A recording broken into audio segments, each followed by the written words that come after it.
রাধে রাধে বন্ধুরা, আজকে বানাবো পনির আলু ভুজিয়া। পনির আলু ছোটো ছোটো করে কেটে নিয়েছি। এদিকে পেঁয়াজ, কাঁচা লঙ্কা 3-4টা মতো ফেলে নিয়েছি। তেল বসিয়েছি, গরম হয়ে গেছে। এলাচ দিয়ে দিব, 3-4টা এলাচ তেলের মধ্যে দিয়ে দিব। গরম তেলে ভালো করে এলাচটা একটু গরম হতে দিব। এখন পেঁয়াজ আর কাঁচা লঙ্কাটা লাল লাল করে ভেজে নিব। সাথে হলুদ নুন দিয়ে লাল লাল করে ভেজে নিব।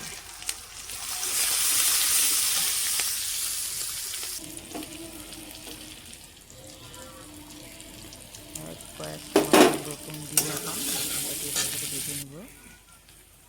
ভাজা ভাজা হয়ে গেছে,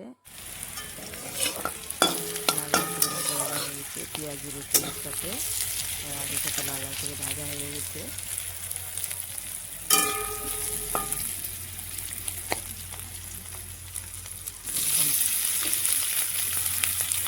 সাথে আলুগুলো দিয়ে দিব। এখন পেঁয়াজ রসুন সাথে আলুগুলো ভেজে নিব। আলুগুলো আগে সিদ্ধ ছিল, হালকা সিদ্ধ করে কেটে নিয়েছি। সবজি মশলা দিব, সাথে একটু লাল মরিচ দিব।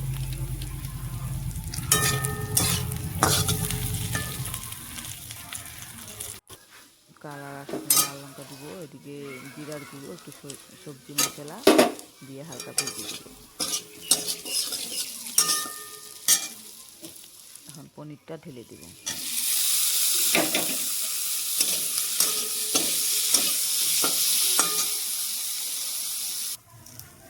কীভাবে বানিয়েছে দেখবে।